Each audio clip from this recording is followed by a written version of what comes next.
Eu tive esse sonho em janeiro de 2017. Eu estava planejando ir à praia com as minhas filhas e eu fiquei muito apreensiva por um acontecimento. Não tinha cadeirinha para colocar no carro para a filha mais nova. Eu fiquei com muito medo disso, mas depois a gente encontrou uma forma e seguimos o plano adiante. Fui dormir aquela noite no dia seguinte para viajarmos e o sonho aconteceu da seguinte maneira. Estava fugindo com um grupo pequeno de pessoas e era noite e a gente estava andando muito rápido. Estávamos bastante apreensivos no caminho. Tinha umas construções estilo pousadas e nós entramos em uma dessas. As pessoas que estavam comigo foram mais para o fundo, em uma pequena cozinha, e eu fui olhar pela janela e ver se alguém estava nos perseguindo. Lembro que eu estava bastante apreensiva. Ao olhar para fora, vi uma luz assim de um poste iluminando a grama baixa assim, do lugar. Quando tirei os olhos do chão, olhei para o céu ao longe e vi seres girando em torno de algo. Eles se formaram rapidamente a partir de uma nuvem escura que se dissipou assim de repente. Eram mais ou menos 7 anjos voando em círculo e tinha uma coloração meio avermelhada. A distância era muito grande a princípio, né? Os anjos pareciam bem pequenininhos. Eu fiquei eufórica, falei para todos que estavam comigo que Jesus estava voltando. Pedi que abrissem a porta, falei, abram a porta, agora a gente não precisa mais ficar com medo de ficar se escondendo.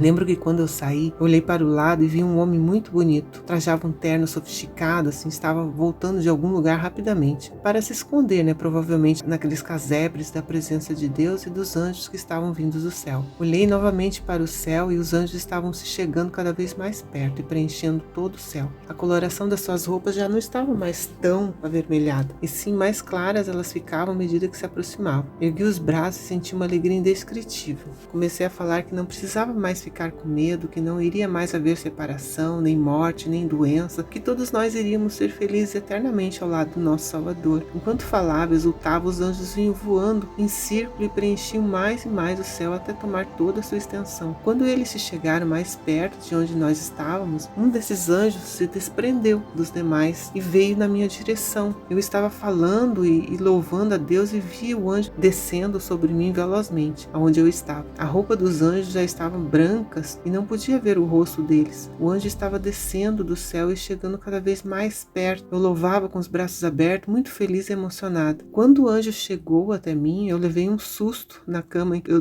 dormia e acordei. Olhei no relógio e eram 4:30 da manhã. Fui até o banheiro e senti que havia uma presença muito, mas muito forte na frente da minha casa. Fiquei com muito medo de olhar pela janela. O anjo estava ali, com certeza. Fiquei pensando assim no porquê daquela coloração avermelhada dos anjos no início da visão. Aí fui fazer uma breve pesquisa e descobri que eles estavam vindo do leste, do oriente, que é onde o sol nasce. Eram 4:30 e o sol já ia despontar. Por isso da cor vermelha. A posição que eles estavam vindo no meu sonho era entre o leste e o sudeste, chamada de leste-sudeste. Durante algum tempo pensei que o anjo que desceu sobre mim tinha me matado e silenciado minha alegria. Fiquei muito perturbada com esse sonho e o guardei no meu coração. O fato é que quando o sonho vem de Deus, nós nunca esquecemos. E também o sonho, ele é muito real. Parece que está acontecendo de verdade. Parece que não é um sonho. Quando fui à praia no outro dia, lembro que estava olhando todas aquelas construções lindas que normalmente as pessoas de muito poder aquisitivo possuem.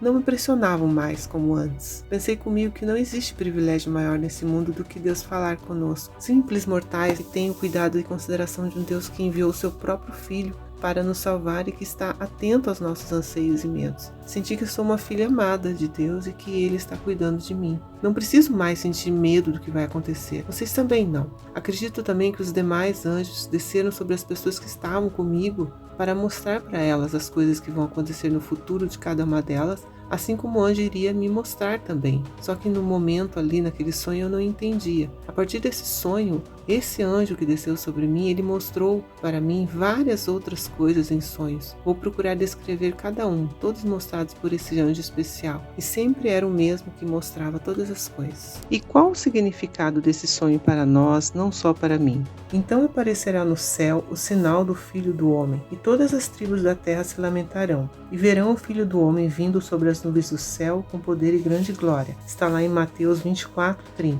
E também, eis que vem com as nuvens e todo o olho o verá, até os mesmos que o transpassaram, e todas as tribos da terra se lamentarão sobre ele. Certamente. Amém. Apocalipse 1, 7. O anjo, ele revelou para mim, por meio de um sonho, e tem dado a muitos essa mesma experiência. É o que está escrito em Joel 2, 28. E há de ser que depois derramarei o meu espírito sobre toda a carne, e vossos filhos e vossas filhas profetizarão, os vossos velhos terão sonhos, os vossos jovens terão visões, e também sobre os servos e sobre as servas, naqueles dias derramarei o meu espírito. Nós estamos vivendo nos dias profetizados por Joel, que vão se estender até o final dos dias, até a volta do Senhor. Porque Deus, ele nunca faz nada sem revelar antes aos seus servos as coisas que vão acontecer no mundo. Ele nunca pega ninguém de surpresa, procurando alertar as pessoas da iminente volta de Jesus, que Jesus está próximo, às portas, para vir a essa terra. Como diz em Amós 3,7, certamente o Senhor Deus não fará coisa alguma sem ter revelado o seu segredo aos seus servos, os profetas. As coisas encobertas, diz Moisés, são para o Senhor nosso Deus, porém as reveladas são para nós e para nossos filhos para sempre. Deuteronômio 29, 29. Assim, os que estudam a palavra de Deus podem confiantemente esperar que encontrarão nas Escrituras da verdade claramente indicado o acontecimento mais estupendo a ocorrer na história da humanidade,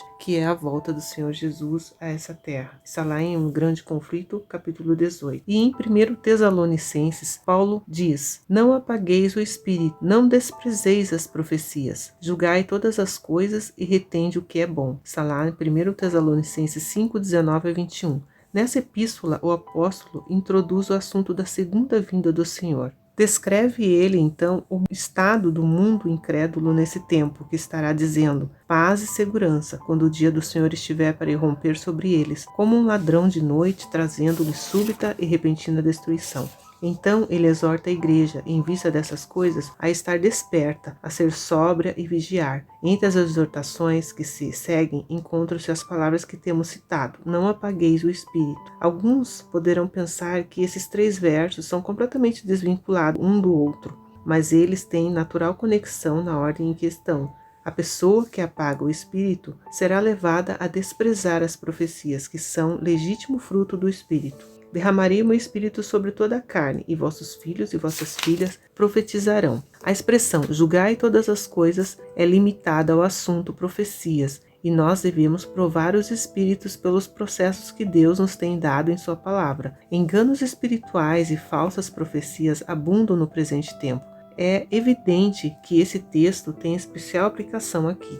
Mas note-se, o apóstolo não diz: rejeitai todas as coisas, mas provai todas as coisas, retende o que for bom. E acontecerá depois que derramarei o meu espírito sobre toda a carne, vossos filhos e vossas filhas profetizarão, vossos velhos sonharão, vossos jovens terão visões, até sobre os servos e sobre as servas derramarei o meu espírito naqueles dias. Mostrarei prodígios no céu e na terra, sangue, fogo e colunas de fumo. O sol se converterá em trevas e a lua em sangue, antes que venha o grande e terrível dia do Senhor. E acontecerá que todo aquele que invocar o nome do Senhor será salvo. Porque no monte Sião, em Jerusalém, estarão os que forem salvos, assim como o Senhor prometeu. E entre os sobreviventes, aqueles que o Senhor chamar. É uma mensagem mais completa, está lá em Joel 2, 28 até 32. Essa profecia de Joel, que fala do derramamento do Espírito Santo nos últimos dias, não foi integralmente cumprida no começo da dispensação evangélica. Isto é evidente considerando os prodígios no céu e na terra introduzidos no texto, os quais devem ser precursores do grande e terrível dia do Senhor. Embora tenhamos tido os sinais, esse terrível dia está ainda no futuro. A dispensação evangélica toda pode ser chamada últimos dias. Eles se estendem até o dia do Senhor e ao livramento do remanescente povo de Deus. No monte de Sião e em Jerusalém estarão os que forem salvos, assim como o Senhor prometeu, e entre os sobreviventes aqueles que o Senhor chamar. Esse remanescente que estará existindo em meio aos prodígios que introduzirão o grande e terrível dia do Senhor é sem dúvida o resto da semente da mulher mencionada em Apocalipse 12, 17, a última geração da igreja na terra. Irou-se o dragão contra a mulher e foi pelejar contra os restantes da sua descendência, os que guardam os mandamentos de Deus e sustentam o testemunho de Jesus. O remanescente da igreja evangélica terá os dons. contra eles se travará guerra, porque guarda os mandamentos de Deus e tem o testemunho de Jesus Cristo. Em Apocalipse 19:10, o testemunho de Jesus é definido como sendo o espírito de profecia. Disse o anjo: sou conservo teu e dos teus irmãos que mantêm o testemunho de Jesus. Em Apocalipse 22:9, ele repete o mesmo na seguinte forma: sou conservo teu e dos teus irmãos, os profetas. Da comparação, vemos a força da expressão. O testemunho de Jesus é o espírito de profecia. Mas o testemunho de Jesus inclui todos os dons do Espírito. Diz Paulo: sempre dou graças a Deus a vosso respeito, a propósito da sua graça que vos foi dada em Cristo Jesus, porque em tudo fostes enriquecidos nele, em toda palavra, em todo conhecimento, assim como o testemunho de Cristo tem sido confirmado em vós, de maneira que não vos falte nenhum dom, aguardando vós a revelação do nosso Senhor Jesus Cristo. Está lá em 1 Coríntios 1:4-7. O testemunho de Cristo foi confirmado na igreja de Corinto. E qual foi o resultado? Não lhes faltou nenhum dom. Somos nós justificados, então, na conclusão de que, quando o remanescente for plenamente confirmado no testemunho de Jesus, nenhum dom lhe faltará, na expectação da vinda do nosso Senhor Jesus Cristo.